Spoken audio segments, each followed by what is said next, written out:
All right. Welcome to Storycomic Presents, where we interview amazing storytellers and artists. This is episode 47, and with us is Scott Harris, professional entertainment writer and a member of the Boston Comics Roundtable. Scott is also the voice behind the Classic Comics Forum podcast, and he also runs the Classic Comic Collector YouTube channel, which I'm a subscriber to. Check it out when you get a chance. He's also here. He's also the acclaimed writer and artist of the Crimebusters comic book series, which is now in the process of publishing issue number 3. And as you see behind me, I have issues 1 and 2, and just earlier today I backed issue number 3, so I'm excited to talk more about it. And I was talking to Scott before it. I am also a member of the Junior Crimebusters. I got my button right here. So excited to talk all things Crimebusters and all things Chuck Chandler today. So and Trixie Trouble today. So thanks for having me. Yes. No, thank you. I really appreciate it, and I appreciate you backing the current Kickstarter, and I'm really happy to be here and talk all about this stuff. I love comics. There's nothing I like talking more about, and usually at far too much length, so my wife's happy that I'm talking to you instead of her about comics, so she doesn't read comics. I'm having the same conversation, but with my wife who doesn't care. So,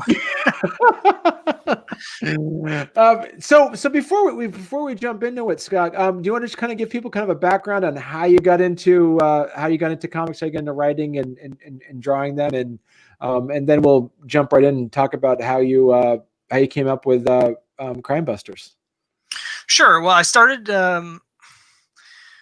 reading comics at the beginning of 1984. My parents were in a bowling league, and so just to pass the time, I went to the drugstore next door. They had a comic rack, and I bought 2 issues of Black Hawk. And I knew immediately that I was going to collect comics, and I wanted to write them. It was literally I went home and made a checklist of the Black Hawks issues and checked off the ones I had. I was an instant comic collector. I knew I wanted to do it. I always wanted to write comics. I remember the 1986 Overstreet Price Guide had a thing, an essay by Jim Shooter about how he broke into comics. And for those who don't know Jim Shooter, he began writing professionally for DC when he was 13 years old. And I read this when I was 13. So I was like, wow, okay, I can do this. And so I started submitting unsolicited stories to Marvel when I was 13. And I get these rejection letters that are basically like, nice try, kid, but we have professionals for that. So, when I went into college, I was an art minor. I took actually the end of high school. I took an art class from the late. He wasn't late at the time. That would have been weird. But the late Paul Ryan. At the time I took the class, it was specifically about drawing comics. He was at that time the regular penciler on Fantastic Four and Iron Man. And he had just finished Avengers, and I think it was just before he moved to DC and took over Superman as the regular penciler.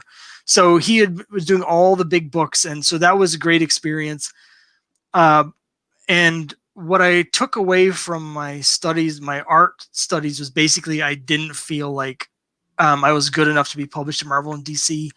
And what I've learned since then is that the house style, the big two, the sort of exaggerated Neil Adams, Jack Kirby superhero stuff doesn't suit me. But at the time, that was really the only way you could break into comics, was to draw like that. And so I felt for a long time like I just wasn't a good enough artist.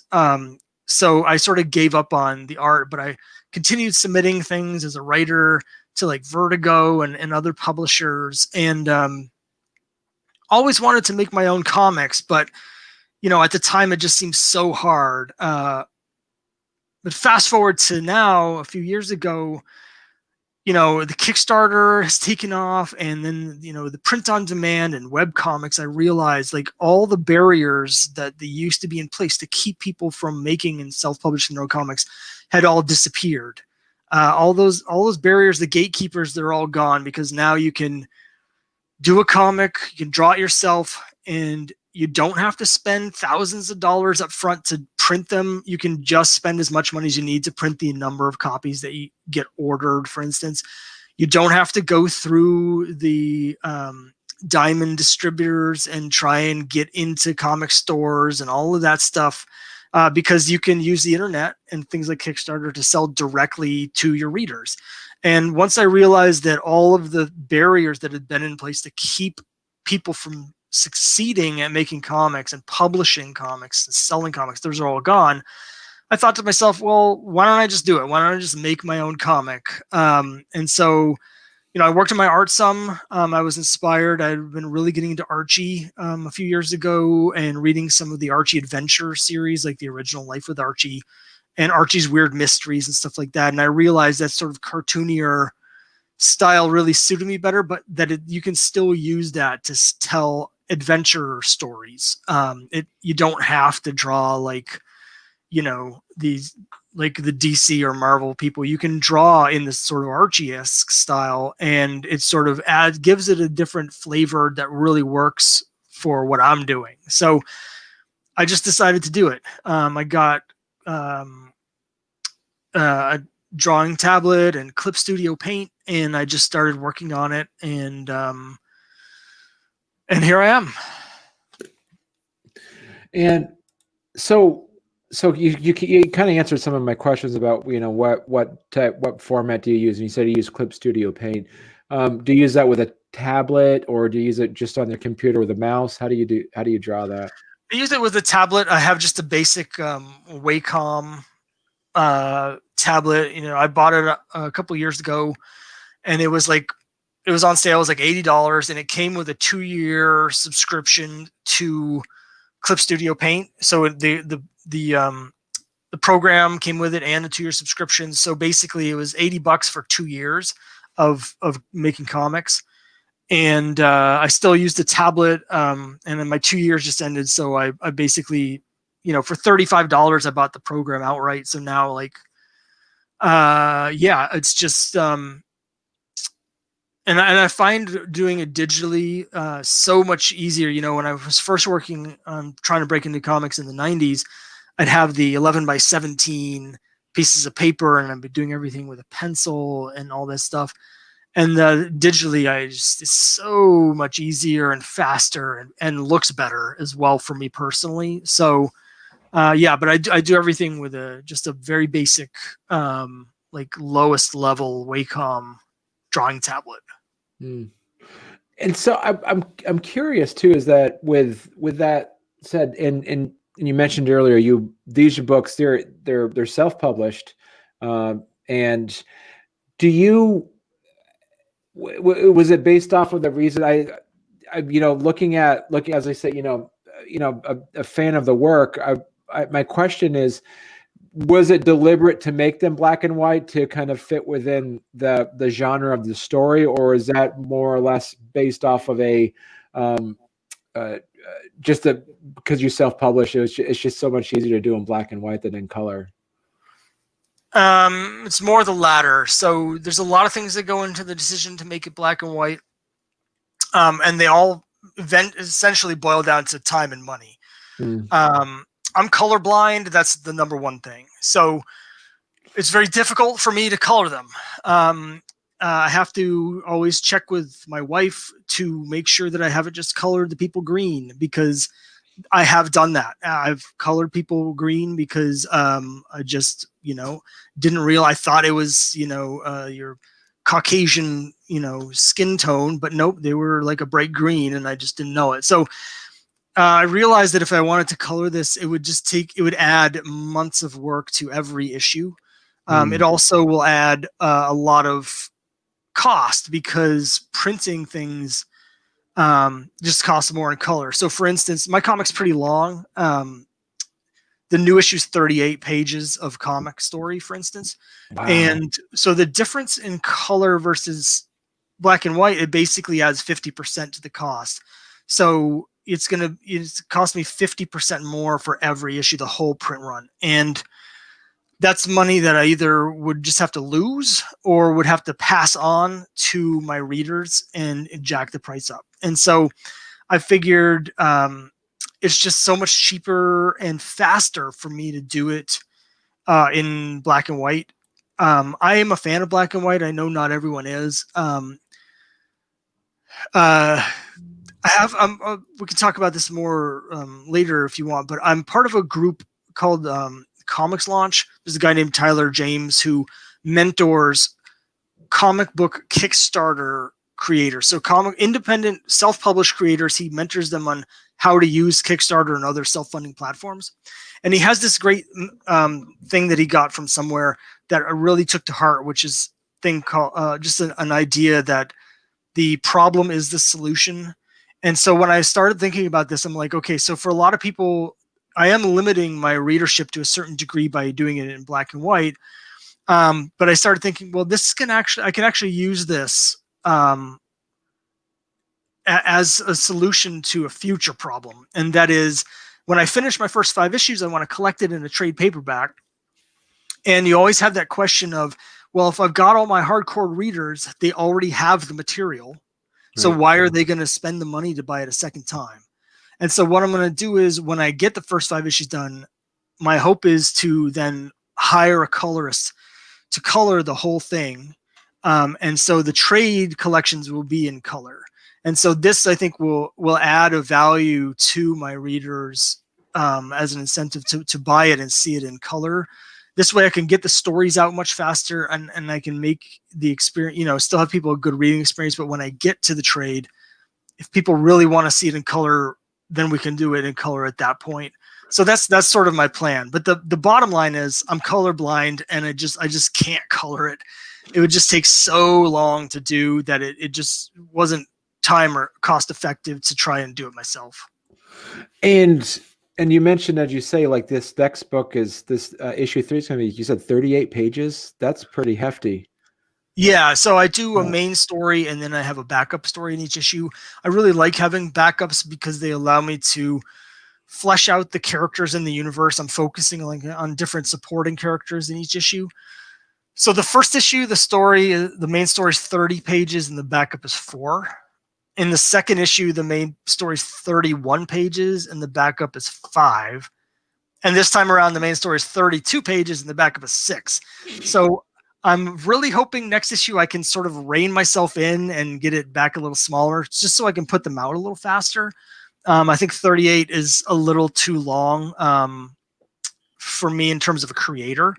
So I'm really aiming to bring it back down to about 34 for a complete package with a lead and a backup. But we'll see how 4 goes, because until I get into the writing process, the stories they have to be as long as they have to be. So I can't really impose an arbitrary page limit on them until I start writing, and I need to know how it's going to flow and how it's going to sort of breathe before I can figure out how long it has to be to actually tell the story correctly. And I noticed that issue number 1 came out in 2019. This one came out 2020. This one's going to be out March 2021. Is your goal to have these out once a year at least? I want to get them out twice a year. That's one reason why it was important to me to do the Kickstarter now. I wanted to get two Kickstarters out in the same calendar year.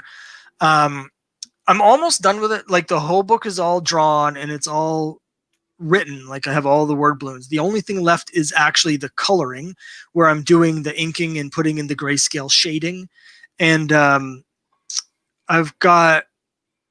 think I have 12 pages done now, so I've got like 26 left. So it's almost finished. I've given a delivery date of March because I like to pad things out. I'm hoping to have the comic complete by the end of December, and send it to the printer at the beginning of January, so I can, because I like to deliver things early if I can. But the way 2020's gone, I wanted to make sure I have extra time, because it's been a mess for everybody. Who knows what's going to happen next? So I wanted to build in extra time, but I'm hoping to get to the point where I can do 2 issues a year. That would be optimal. Right now, it's taking me about 8 months to do each issue. So I just want to get that down to 6 if I can. The good news is, as I'm learning more about Clip Studio Paint and getting more experience, I think my art's getting better, but I'm also just getting faster. So one of the things that's causing this issue to take so long is I had to rewrite. The first 2 issues went very smoothly in terms of writing. This one I had to do a bunch of rewrites and rework things, and that took a lot of extra time. But just because it's so long, there's, compared to the first issue, there's 4 more pages of art, 4 more pages of writing, 4 more pages of coloring, and it's just stretching everything out. So that's another reason I want to get the page count down a little bit so I can try and hit that 6 months, because optimally I'd like to be putting out like 1 issue in the spring and then a second issue in the fall. But we'll see if I can get to that point. So talk to us a little bit also, just this is a really interesting background on how you kind of reintroducing these characters to the world, from Boy Comics. Do you just want to kind of talk a little bit about the background of you kind of talked about how you got into your art, but how the characters in the comic books, how that started? Sure. Well, so I'll just quickly, what Crimebusters is that it's like a teen detective story. So I'm a big fan of when I was younger, I was a big fan of teen detective novels like The Three Investigators, Trixie Belden, Nancy Drew, all those sort of classic teen detectives, and stuff like Scooby-Doo was a big influence on me. And that's basically the feel of the character. So these are my 2 main characters. The Crimebusters is like a group of college students that investigate supernatural mysteries, and they go on these adventures. And the lead 2 characters are these 2 you're seeing on screen here. It's Chuck Chandler and Trixie Trouble. And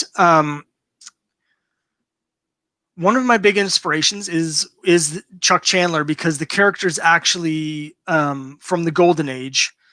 He's a character that first appeared, I've got it right here. He first appeared in this comic right here, Boy Comics #3, which came out in 1942, and he was called the Crimebuster. And this series ran for 117 issues. It was canceled in 1956. Here's the last issue. So issue 119, you can see it says, Chuck Chandler at Curtis, starring in Boy Comics number 119, and it's cover dated March of 1956. And what happened is, he started off as sort of this superhero character, but it turned into like a true crime sort of thing, where he's basically this boy detective who's investigating these like horrible murders. It was very grisly. But as the series went along towards the end, it was always a lot of realism. And towards the end, basically, when he got a little bit older and he was like, say 17, 18, he wanted to join the force. It's a little unclear whether it's the police or the FBI, but he basically wanted to join officially instead of just being like their mascot. And they were like, well, we can't just have some kid on the payroll. There's like a system you have to go through. And so he leaves the city and stops being a crime fighter, and he goes off to a college, Curtis Tech, to get his degree so that he can then like go to police academy and become an actual policeman. And so the last 13 issues or so are his adventures at college. And so he's at college, he's taking classes, he's doing stuff, but he's also still investigating these weird mysteries that come up. Like on his summer break, he has to like commandeer an airplane to fly to South America to find, this missing person, and the plane crashes in the Amazon and stuff like that. So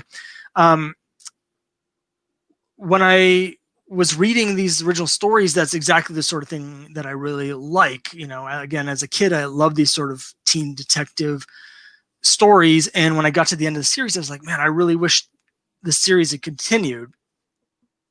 But the thing is that the characters in the public domain, the whole series is all in the public domain.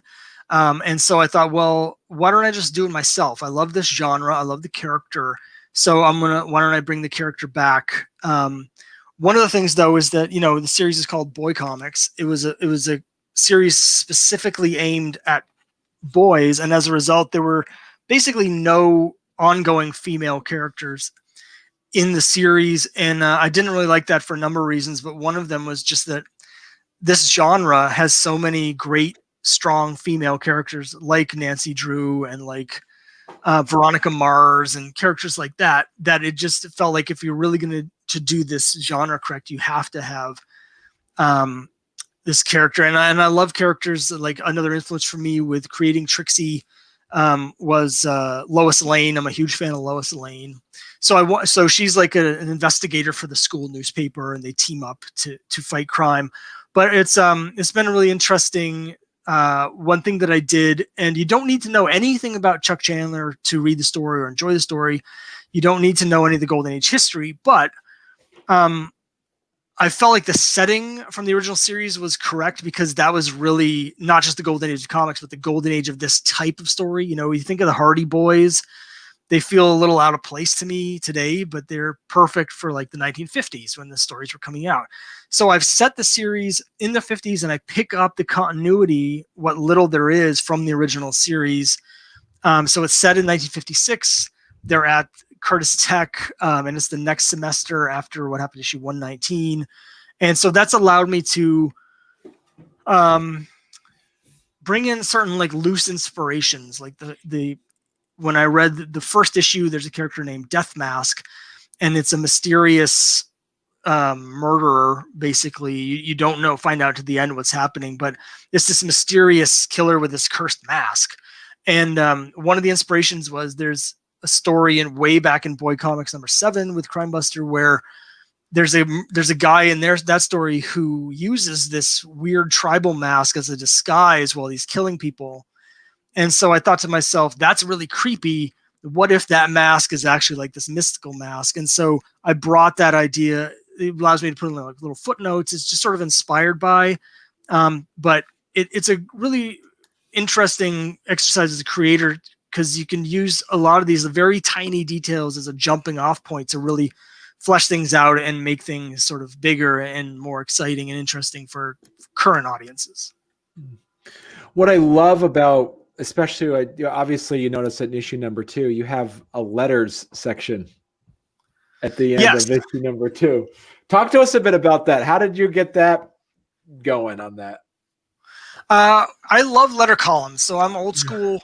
When I was reading comics, it was before the internet existed when I first started. And some of the letter columns would have these great debates in them where people would write in, and then someone would read the letter that, someone would write in and be like, issue 17, I didn't like the way you did this because of this. And then and then the next issue you'd get a letter, and someone would be like, I read that letter that jerk sent in about issue 17, but he's totally wrong. And then they'd have like these, and the editors would debate with people. It really depended on who the editor was. But I came from a period that has like a sort of almost like the great age of the letter columns. In the early mid 80s, there's certain series that became famous for having great letter columns. So you'd read like Mike Grell's Green Arrow, for instance, had a great letter column where people would debate all the topics of the day. And in the 90s, even like James Robinson's Starman was the same way. These series that became known for having letter columns. So I always knew I wanted to have a letter column. The hard part really has been getting anybody to write letters in, because nobody does that anymore. So I got some letters about issue 1, which were published issue 2. Issue 3 is going to have a letter column, but they don't actually have any letters in it, because people leave like comments and stuff on like the Facebook or the YouTube or different websites I'm on, but they're not really like letters to the editor. And so there's times where I'm like, that like chat room comment that you just made, can I publish that as a letter? Is that cool? So I'm hoping to get more letters to keep going. I did get one for issue 2, but I didn't get it until I'd already finished making the letter call page for issue 2. I mean, for the current issue 3. So I'll probably publish that in issue 4. But like I just love the letter columns. One thing I'm doing is, the characters that's set in the 50s, I'm trying to make them feel like in their 50s, but not like beat you over the head with it. So there's certain things they say in their dialogue, which are sort of references to things that they would be experiencing in the 50s. And so I have a thing in the back in the letter column where I do like historical references, where I sort of explain like why they're, mention why this kid on this one page at Halloween is wearing an Eisenhower, mask and costume, or why they reference Blackstone the magician, because I know a lot of people don't know who that is now, but he was, the most famous magician in the world at the time, and stuff like that. Like things, just little flavor bits. And I'm a history nerd, so this is the sort of thing I enjoy doing. And you do have in that section, like you do what I love about Crimebusters is that you actually have a lot of, as you mentioned, there's some educational aspects to it. You talk about some history pieces on that. As you just mentioned, you want to make sure that you're being true to the legacy of Boy Comics by actually having it take place in 1956, because that's when issue 119 happened, was in 1956. And so I get my question to you is do you plan on how much of a delight is it, or how much of a challenge is taking a 21st century mind to put yourself into a 1950s genre? You did mention putting in some female lead characters because that's what you prefer. Is there anything other specifically of things that we're used to as readers, like meta plots, or is it all like, some of the things that modern day readers are expecting? Is there anything else that you're adding to the series? Yeah, I mean, one of the main things I'm adding, I guess, is so the big thing that I am adding to this that I think modern audiences respond to probably more than the audience at the time would have. It might have been a little confusing for them. Is some actual supernatural elements. One of the things that when you read those novels, particularly the Three Investigators novels, which again I love. They're more from the 60s. But when you read those, or you watch Scooby-Doo, which was 1970, there's always this hint of the supernatural. There's always like, is it a ghost? Is it a monster? Is it whatever? But it never actually is in those original things. And so what I'm trying to do here is I have a long-term storyline. I try and do individual issues. So every issue is self-contained because they take so long to put out. I don't want to leave someone on a cliffhanger for 6 months. But they are building. And one of the big things is I'm putting in these supernatural elements where the characters themselves in the stories aren't necessarily sure if maybe there really is something supernatural work. Maybe there is magic. Maybe there are demons or elder gods or whatever. And that's something that I think is much more of a modern sensibility of just sort of mixing genres and just sort of being loosey-goosey with sort of the rules of the world in a way that I think would have been a little bit strange. Because like the original Chuck Chandler series, like I said, it was very grounded and realistic compared to other comic books at the time. It was all true crime. It just happened to have a teenager was the lead investigator. But there were times in the original series where if you imagine what would happen if a teenager tried to make a citizen's arrest on like a hard-boiled crook, you would think it wouldn't go very well. And there's a lot of times it doesn't go very well. One of my favorite issues of the original series is they trap this guy in a train, and Crimebusters with the FBI, and he runs in ahead of them, and he's like, "We've got you surrounded now." And the guy just pulls out a gun and shoots him.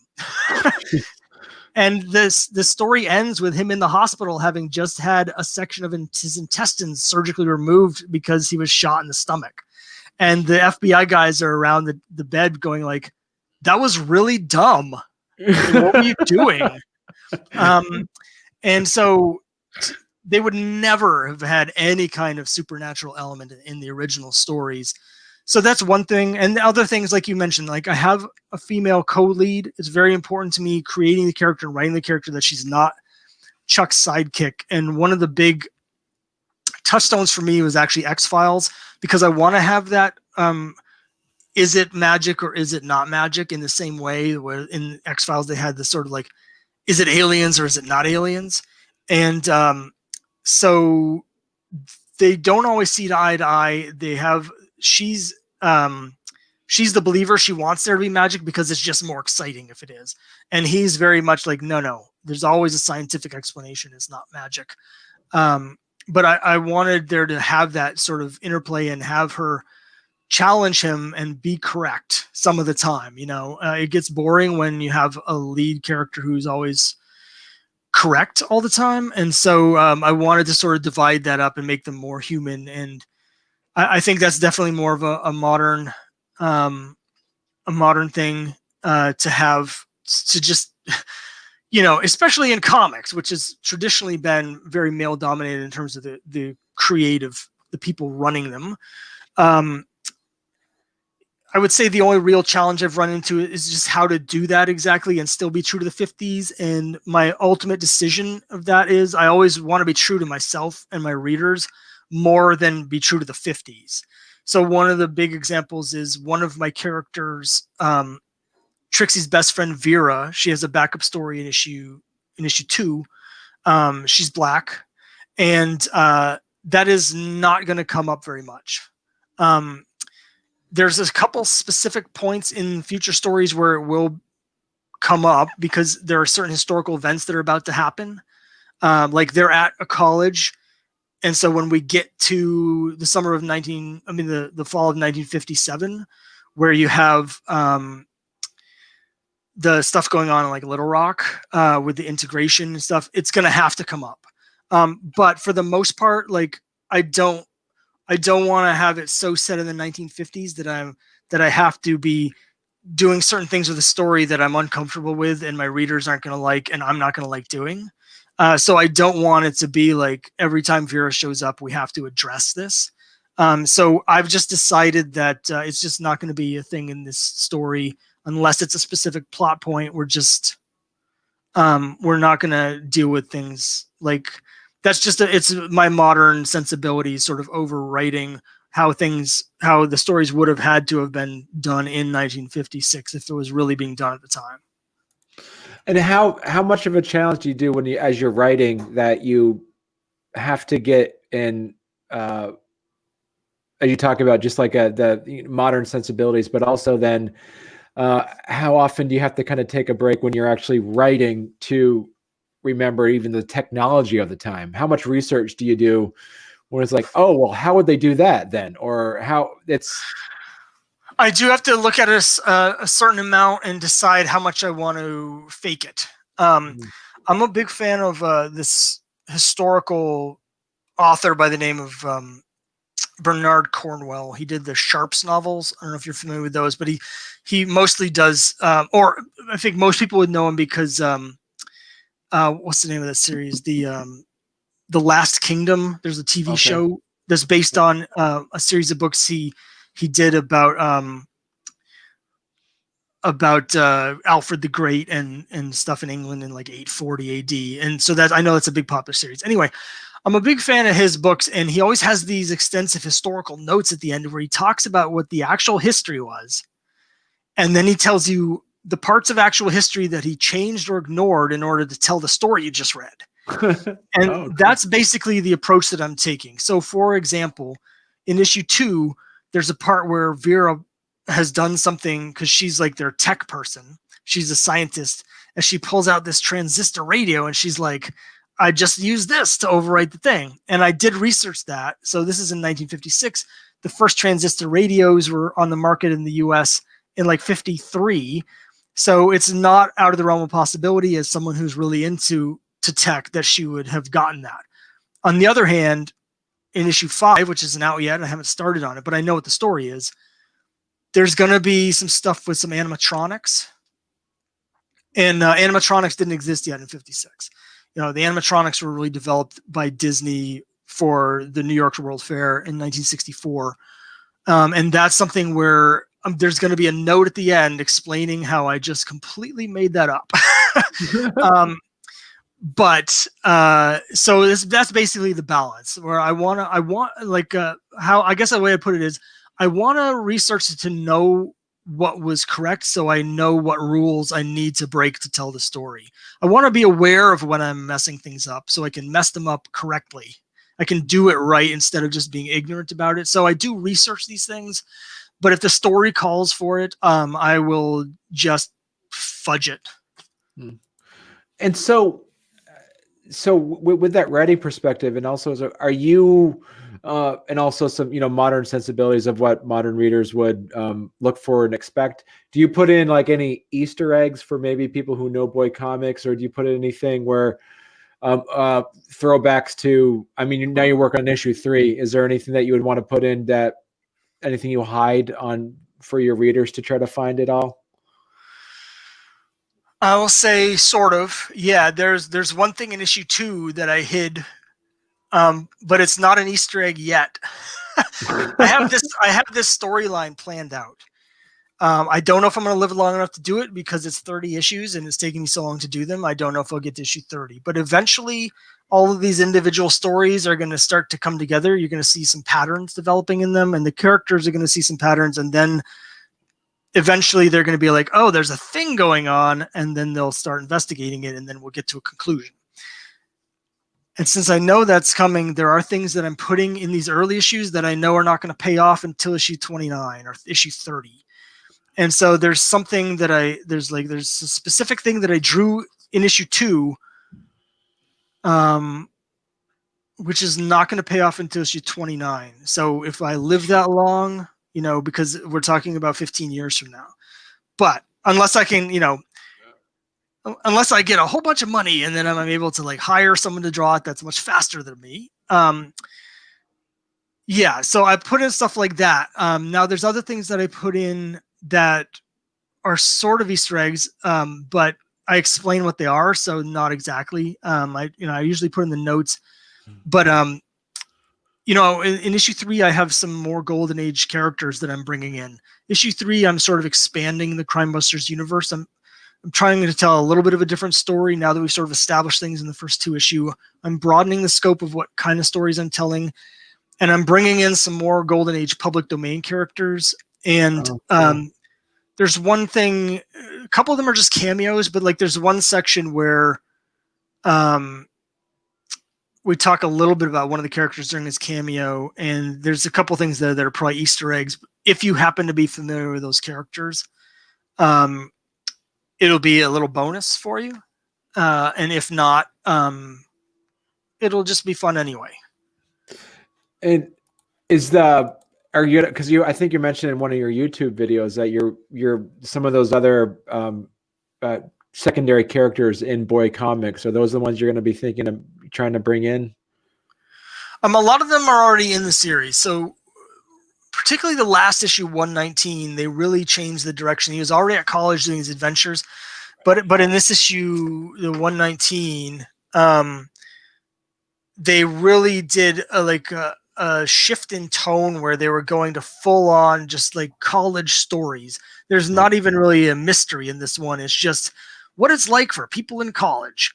And they introduced some supporting characters here. So he's got a whole cast of college people, and those people are in the issues. So like issue 1, there's a bunch of characters like Jabbo and Weenie Dinkle. I didn't make up the names. And other characters from this. In like issue 3, we're getting introduced to a character who made a brief cameo in issue 2, who's named Anne Lamont. She's the only female character in the first 117 issues that actually appears more than once. And she's one of the other students and stuff like that. So I'm bringing in those characters. Louver is throughout the whole run. Louver is the FBI director who's Crimebusters' mentor. Right. He's sort of like a father figure. He appeared in issue 1, and he's going to become a more important character. We're going to be seeing more of him. He's not at the college, so we don't see him a lot. But he's discussed again here in issue 3, and we'll see him in the flesh, so to speak, in issue 5. Because in that one, they're going to be going like on a field trip to New York, and Louver will be meeting up with them because he wants to see Chuck. So we'll be seeing, there wasn't a ton of continuity in Boy Comics until a little bit at the end in the college era. But what there is, I'm trying to sort of bring in as flavor. And it's just a matter of like, since almost nobody's read the original stories, the amount that any of that matters to my readers is going to depend on what I do with it. So I'm being judicious. I'm only bringing in stuff if I have a story beat or a character thing that's going to work for this current story. And with Louver being such an important character for Chuck as sort of a surrogate father because his parents died, he's very important. It's just he can't be in the series right now for logistics because he's not at the school. But we're definitely going to be seeing a lot more of Louver because he's just so important to Chuck as a character. So when there's story reasons to bring in some of these other characters, I will bring them in. If there's not, I might still have them there as an Easter egg, but they won't be prominent. It'll just be for a little, like, you know, a little bit of fun. Is it too soon to you know, in your, I don't, you know, with your 30 issues, you should do 31. That way you can end at issue 150 instead of issue 149. That was my original plan. That was my original plan, was to end with issue 150. And it's possible I may still do that because, you know, like I said, it's just like when you're writing the individual issue, you don't know how many pages it's going to be. I have like a little plot summary, like a 1 or 2 lines for each issue up to a certain point. And then after that, I have just sort of like, in this 5-issue block, this is what's going to happen. And I think 30 issues is where it's going to go, but it might be 29 or it might be 31. So it's possible. But that's so far in advance. I'm trying, you know, I try not to get ahead of myself because I get very excited about the next issue. You know, while I was working on issue 2, I was like, oh, I can't wait to get to issue 3. And now that I'm at the part of issue 3 where I'm just coloring, like all the creative stuff has been done, I'm just coloring. Yeah. I'm just like, oh, I can't wait to finish this because I really want to start working on issue 4. Like, I hope people like issue 3, but mentally I've already moved on to the next issue, and I'm like, I want to be working on issue 4, but I have to finish this first. So I got to ask you though, is there any ideas of having Iron Jaw come back? Yeah, that's the short answer. Yes. The long answer is, for those who don't know, Iron Jaw was Chuck's arch enemy in the Golden Age, and for most comic book fans, they like Iron Jaw more than Crimebuster. There's all these Golden Age collectors that collect just the Iron Jaw issues because he's this vicious killer. I've got some of his covers right behind me, but anyway, he's this vicious killer that has a big iron jaw with these big sharp spikes for teeth, and he kills people by biting them to death. So there's issues where he'll just rip someone's arm off with his teeth and they'll bleed to death and stuff like that. So a lot of people love Iron Jaw. I don't actually like the stories with Iron Jaw because they just come down to Chuck is chasing Iron Jaw to get revenge because Iron Jaw killed his parents. There's like no nuance to it. So on a character level, what's interesting to me is just that little part, that Chuck is always a very level-headed Boy Scout sort of, you know, truth, justice, fair play. But the only time he veers from that is when Iron Jaw is involved, and then he loses his head. So that's interesting. So we're going to see some flashbacks with Iron Jaw in issue 3 because it's important to the plot. We start to get into some of Chuck's past and how he feels about it in issue 3. So he has a couple flashbacks with Iron Jaw in issue 3. I do have plans for a new Iron Jaw that's going to appear later in the series that's going to have some personal connections with Chuck, but I don't want to say anything too more about that. But yes, some form of Iron Jaw is going to be around because while I don't like the character that much, it's interesting to explore the effect on that character existing, what that effect is on Chuck as a person. So let's just talk right now. Is like you're in the middle of your Kickstarter right now for issue number 3. So let's kind of get our listeners and our viewers kind of give them a bit of a background on what to expect for your latest Kickstarter. Sure. So the Kickstarter, it has funded, but I'm doing a bunch of stretch goals. One thing that's really nice for the Kickstarter this time is Kickstarter is in beta testing on a new add-on system where instead of, as a creator, you having to use a third party like CrowdOx or BackerKit, which just merged, it's going through Kickstarter itself. So it could be very confusing for my backers to figure out how to do an add-on, and you'd have to explain like, well, when you put in your bid, just add an extra $10 and then I'll message you later to figure out what you wanted. Oh, geez, Now yeah. they have it so it's all automated. So like when you go to back it, it's going to bring you to a page with a list of all of the add-ons, and you can just click on which ones you want to add on to it. And that's made it very easy for me in some ways, because one thing that I do, which we haven't really talked about too much yet, is that for every issue of Crimebusters, there's 4 different covers. And that means that at this point, when I'm doing a Kickstarter for all 3 issues, because I want the previous ones to be available for new people that haven't read them yet, it can be very confusing because there's all these different variants plus several different issues.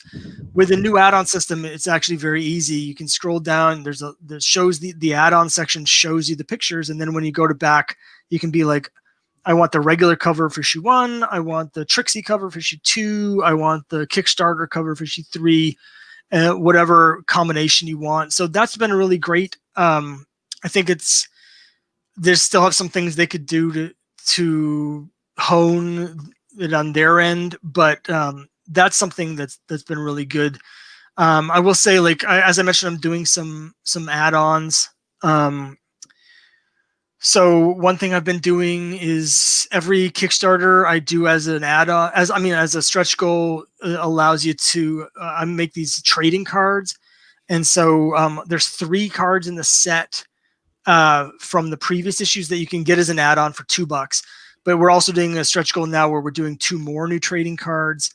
And anyone that backs at any level is going to get a bunch of digital rewards. One thing that's really fun for me is that because the characters are public domain, there's, Trixie I created myself, but Chuck has 15 years worth of public domain stories from the 40s and 50s. So when I do the PDFs for the digital rewards, I can add in all these extra full comic book stories with the characters from the 40s and 50s. So like the PDF for issue 1, the comic itself is 40 pages, including like the covers and stuff. But the PDF is like 93 pages because there's like 40 plus pages of more comic book stories from the Golden Age. And it's been really fun because, like I mentioned in issue 1, for instance, I reference Boy Comics number 7 with the guy with the mask. Right. Or I also reference issue 119 because the characters in college are from that issue. Well, in the PDF version, I just put those whole stories in there. So if you want to read the story of issue 7 that I referenced, you can read the whole thing. You can read all of issue 119. You can see exactly where those characters came from in that story. So that's been a great bonus. In issue 3, as I mentioned, this one coming up, one of the stretch goals was to add some bonus stories. So some of these Golden Age characters that are making cameos or appearances, like this is right here where you're showing is Granny Gumshoe. Mm-hmm. I've updated her with this sort of steampunk look, but she is a character from the Golden Age. And so now when you get the digital version, and anyone that backs at a physical level also gets the digital version, I'll send that to you, and it's going to have a Granny Gumshoe story in it. It's going to have probably 2 Granny Gumshoe stories from the 40s. And then it's also going to have stories from John Force, Magic Agent, and Starflag Undercover Girl, who are both characters that had comic book series that are now in the public domain and who will be appearing in this issue. So with the PDFs, they're like 80, 90 pages of comic book content. And it really allows me to like give people a lot of like bonus value for backing this stuff. And these are some of your variant covers right here we're looking at. Yeah, so the variant covers, right. I do 3 variant covers for each issue. There's the Kickstarter exclusive, which is it's the same price as the regular cover. And I do that so it carries on the numbering from Boy Comics. So like it'll say Crimebusters, but issue 1 says 120 instead of number 1. And that's just something where like if you happen to back it, you can get it. That's the only way you can get the Kickstarter exclusive covers is to get them through Kickstarter. I don't sell them anywhere else. I also do what you're seeing here, the Boy Comics covers, where I have the logo and the numbering from the original series. And those all feature Chuck in like a Golden Age style. This is by a guest artist named Mark Svensson, who is a big fan of Chuck. He's the only other person I know that has a complete run of Boy Comics. Oh, cool. So he drew this cover for me. But then I also have, which if you scroll back up, the Trixie's Mysteries And so these all feature Trixie as the main character, and they're an homage to the Nancy Drew and that all those genres of series. So I've designed the covers so they look like the Nancy Drew book covers. And I have guest artists that are doing these covers. So I have Heather Farrington, who does Juvenile Diversion. She did the cover of issue 2, and then Julie Oliveira, who does Camp Bitter Lake, did the new cover for issue 3. So I do have readers that are buying each issue, but they're buying a specific version. I have people that are buying just the boy comics. I have people that are buying just the Trixies.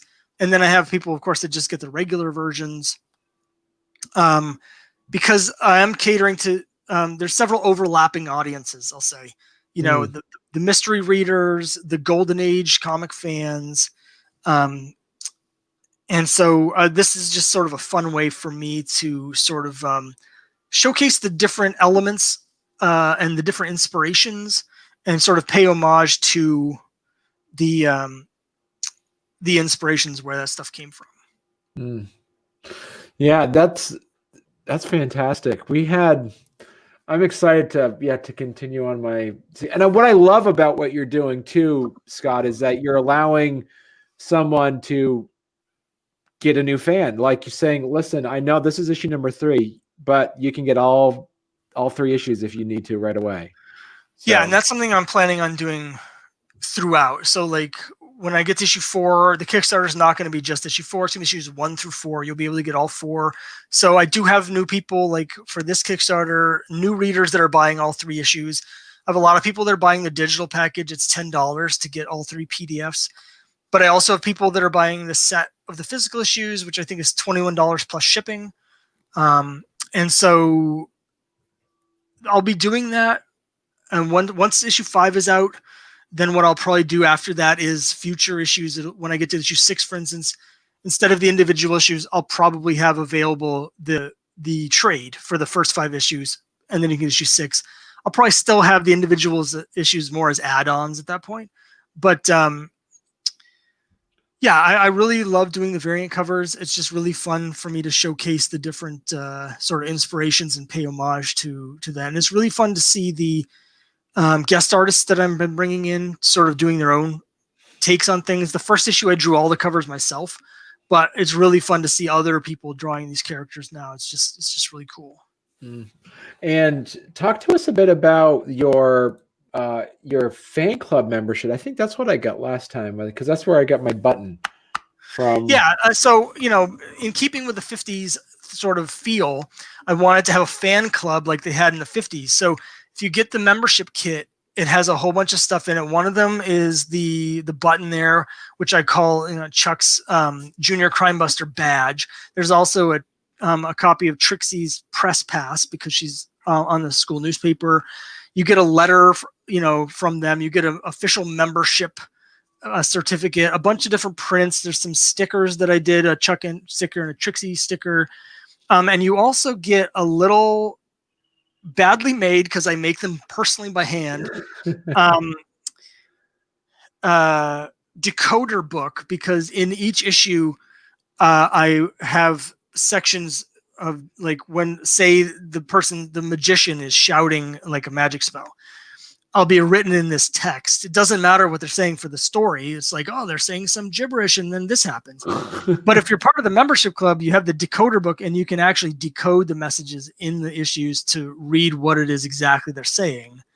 And so I put those like secret messages. Like if you look at the cover issue 3, back up at the top, there's on the cover, actually, there's some text. Yeah, if you go all the way right, so right down here, see the book, the big tome, all of that text on there is actually, you can decode that with the decoder book to see what's in the magic book that they're looking at. Oh, that's cool. Yeah, so it's basically, you know, I just wanted it to be like a fun throwback to the membership kits. I love those fan clubs from the 40s and 50s where you get the decoder ring and all that sort of stuff. And you get the trading cards. Like I mentioned, you can get the original 3 trading cards for a $2 add-on, but they come as part of the membership kit. So every time I do any of these add-ons, whatever's left goes into the membership kit. And as part of that, if you're already a member, anytime I add something new to the membership kit, I'll send it to you for free, to make sure that you get all the new stuff. That's really cool. Okay. And talk to us now about the mega bundle. I think it's basically it's all 9 covers, all 9. That's right. So okay. you get, it's basically 3 sets. You get the full set of the regular covers at the top. You get the full set of the 3 Trixie covers, and you get the full set of the Boy Comics covers. The only thing that's not here really is the Kickstarter exclusive covers, and that's because I completely sold out of issue 1. Okay. And so with these variants, I'm not really reprinting them. The first prints, I'm not reprinting them. You'll notice here, for instance, the first Trixie one has a yellow logo instead. The colors are reversed. That's because this is a second print variant. I drew a whole new cover for it. Oh, wow. Because the first print of the Trixie sold out, but I wanted to make sure people can still get the whole set. Right. So I did the second print variant. And like when I sell out of Heather's cover for issue 2, I'll be drawing a second print version, which will have the yellow background with the blue text. So you can see the difference. But basically with the Kickstarter exclusive ones, once it's done, I'm not reprinting it. So I do have a couple copies of the second issue with the Vera cover as add-ons, but I didn't have enough to offer it as like a regular reward tier. Okay. And down at the bottom, there's a couple. If you get the Colossal bundle, I've got a couple other weird variants. That's just the highest level. I'll do like a sketch cover where I'll hand draw the whole thing. That's what this little image is here. A guy did that last time, and he asked me to draw the characters being eaten by Ewoks. So that's what this cover is. You can see Chuck is being attacked by these Ewoks, and one of them's got a fork, and this guy's about to bite on his leg. And then Trixie's dressed as Princess Leia and is blasting one of them. So I'll draw whatever people want, and that's all hand drawn. You get the membership kit, but I also have a couple other variants from the last issues that I only have really as part of this. There's a blank. So if you want to draw your own, you also get a blank version. And then the Super Avery was for issue 2. There's a comic creator named Avery Hool who is on the autism spectrum. And so he loves making comics. And so I did this special cover with him where he drew his character Super Avery in the middle, and I put them with the Crimebusters. And so the proceeds for that, part of the profits for that I sent to Avery, which they then donated to an autism charity. And I've got a couple of copies of that left, but only like 3 or 4. Oh, that's cool. Wow, this is fantastic. And as I say, somebody who is collecting the issues so far, and also a fan of Golden Age comics. I love reading it. I think the great stories. I think you do a really good job kind of making sure you have a pretty good, handle on like a nice, full story on there. There's a good beginning, middle, end. And like you mentioned earlier, what I really took away from it as well as like you mentioned is like, there are supernatural aspects to it, and it's not, and that was a surprise for me when I first read the first issue. It was like, wow, so they're not going to explain anything away on this. This is like, this is real supernatural stuff going on here. We'll get an explanation when I get to issue 29. So 15 years from now, but no, I try very hard. The characters have their own explanations. Like in issue 1, they're debating whether what's happening is magic or whether it's possibly like a hallucination induced. The characters come back from Peru, and they're like, there's this plant in Peru that can give you this sort of weird visions that the people are claiming to see. And so Chuck's like, it's all scientifically possible, and Trixie's like, it seems like magic. And I don't really explain which it is, and I want the reader to decide for themselves what they believe. And I try and do that in each issue. It was a little bit harder to do in issue 2 because it had a certain way I wanted to end it that kind of wrecks that. But I'm doing that again in issue 3, and there's going to be explanations given. It's up to the reader to decide whether they want to believe them or not. Yeah. So, well, as I say, so 10 days left on this. As of this recording, you got 10 days left on your Kickstarter. You met your goal, and now you're working on stretch goals. And very excited to get my hands on issue number 3. So thanks a lot, Scott, for coming on. And please, issue 4, issue 5, come back in. I'd love to talk more about Crimebusters with you. Sure. Thanks very much for having me. I really appreciate it. You're welcome.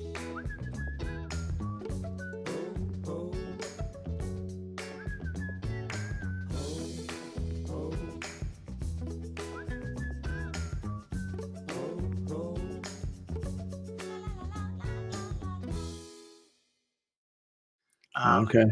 I mean, on my last video, I was trying to do a share screen to show people what I was talking about. And I don't think it worked, but no one said anything. So I'm just talking as though they're seeing about something no one can see.